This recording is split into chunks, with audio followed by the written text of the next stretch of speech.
Hello, you wonderful people, and welcome to another watch list. Basically, think of this as like a monthly TV guide for me to let you know when and what TV shows that I'm interested in, that maybe you're interested in, are coming out. In the description down below, I'll include any links to any trailers that may be available about any TV show that I bring up in this watch list. On August 1st on USA, we have The Sinner Season 2, which is a fantastic show. If you've not seen Season 1, I highly recommend you watch it before you watch Season 2. One great place to do that is Netflix. I'll probably rewatch it myself just in preparation. It's only like 8 episodes, so it's pretty quick to run through.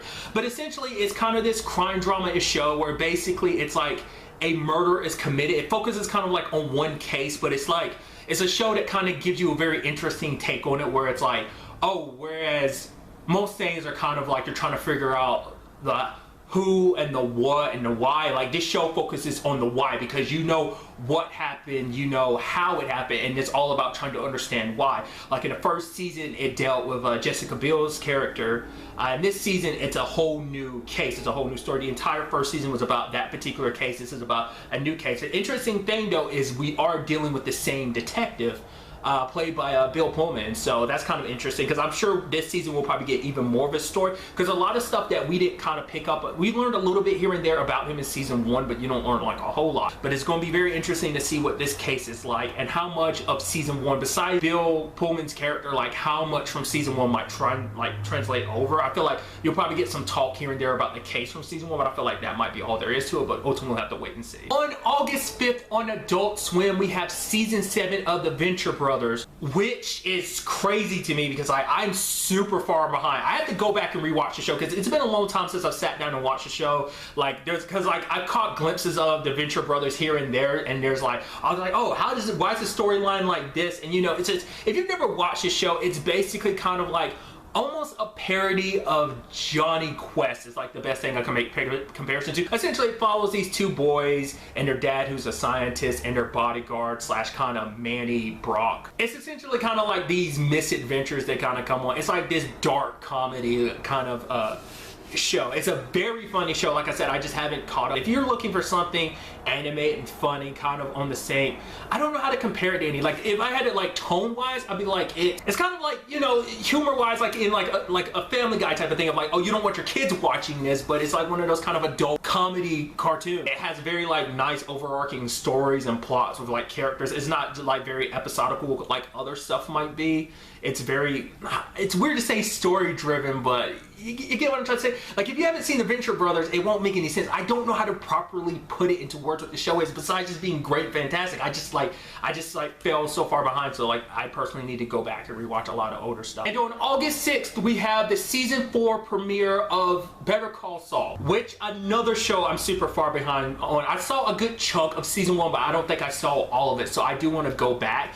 Part of me wants to go back and rewatch everything, like rewatch all of Breaking Bad, because I haven't rewatched everything subsequently since it ended.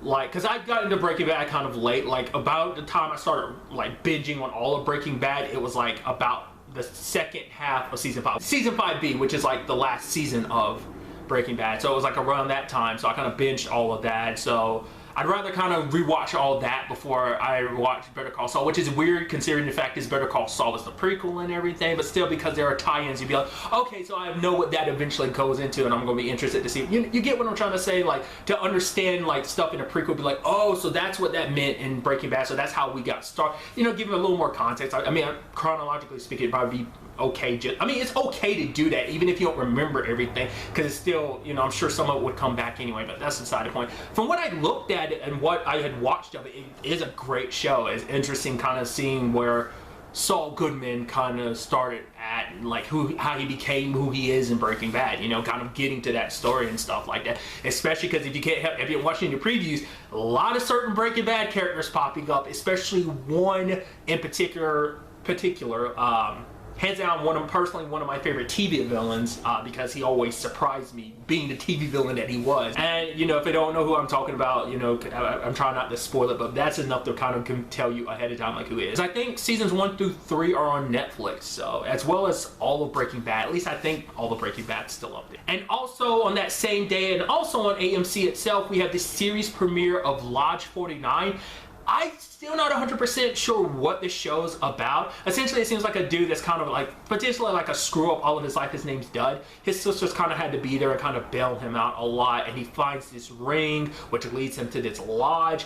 Initially, when I saw previews and stuff of it, like, because the show kind of seemed like it might be like a weird show, it seemed like it was going to be like kind of maybe a supernatural element to it, because it's like, oh, this lodge just kind of popped up out of nowhere. But it's probably when and they kind of say it in the trailer where it's kind of like, oh, you have a tendency to see things, you know, that you normally may not have seen before. Like, you just kind of overlook things, but they've always been there. We just kind of had a tendency to overlook them. So it just seems like this dude's kind of spending time at this lodge, getting to know these people, kind of like wackiness ensues. It seems kind of very much like a comedy. One of the things I was looking at, the trailer in particular kind of refers to it as a drama, but it might be kind of like a comedy drama, which is interesting. Because I feel like AMC doesn't really do any comedies, at least I can think of. Most things, I feel like the closest thing would be Preacher, but I think that's the closest thing to a comedy because it has a heavy like comedy element to it. I mean, there's other things that are on AMC that are drama related that have comedy elements to them as well, but it's just, I thought this one in particular was going to have a comedy element, even having maybe a supernatural element to it, but you know, we'll have to really watch the show. Like I said, like I've seen like a few previews and I watched the trailer, but I still kind of don't really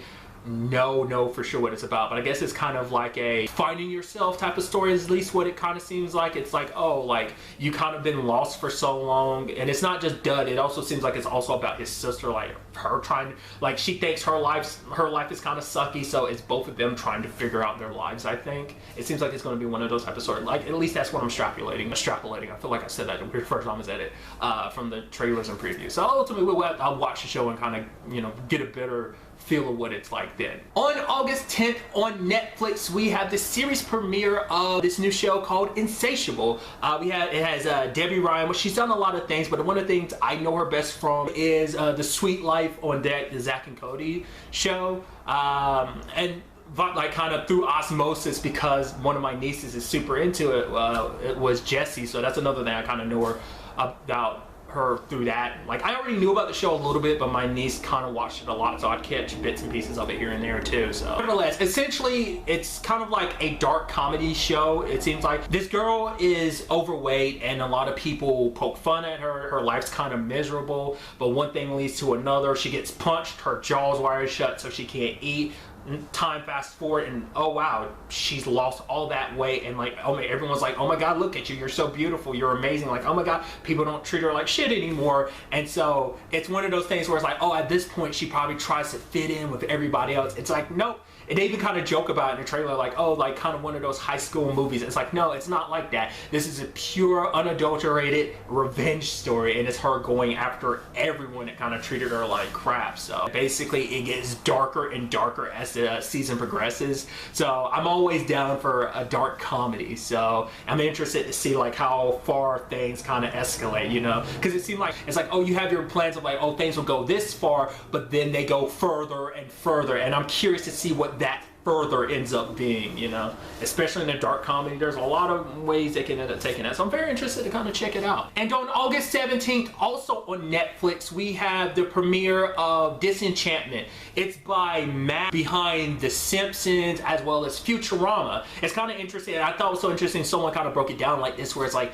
The Simpsons is set in present day, Futurama is set in the future, and now this is set in the past. Essentially, it's kind of got like this medieval feel to it. The main protagonist you're following is a princess kind of going on wacky adventures, essentially. So I'm very curious, because obviously you take the humor from The Simpsons and Futurama, and now you have it set in a medieval setting. It's kind of like, you know, that's kind of all you really need. I'm very interested to see what it's all about. I guess it's kind of like trying to find her own way, you know, in this type of situation, kind of going beyond who everyone wants her to be, just simply figuring out who she is and all of this. So I'm very interested to check it out. As someone who likes The Simpsons, I probably don't have nearly as much experience with The Simpsons as a lot of people do, but I really loved Futurama. Still one of those series I need to go back, because I didn't see all there was to Futurama, especially like when the newer seasons came out. I didn't see all of them. August 31st on Amazon Prime, or maybe it's just simply referred to as Prime Video, I think. Like, either way, you get what I mean. Just on Amazon,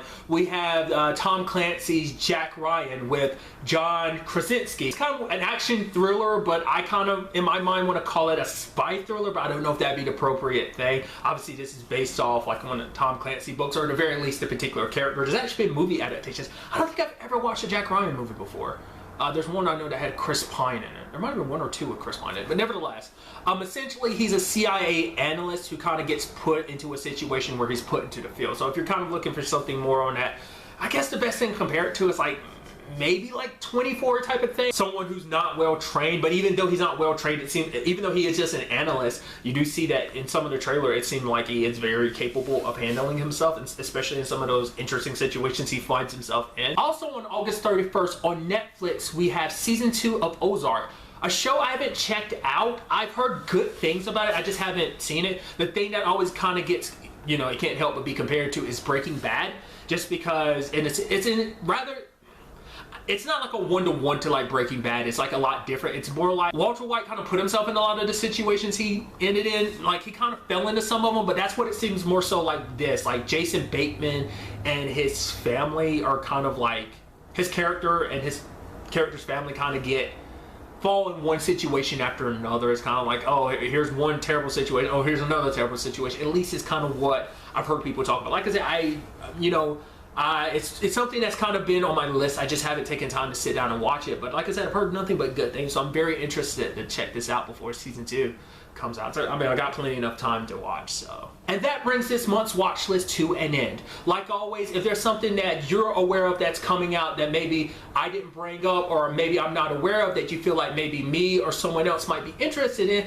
don't be afraid to leave it in the comments down below. But really, that's all I want to talk about in this video. Until the next time we meet, be happy, be safe, live life to the fullest, and enjoy it. Good day and goodbye.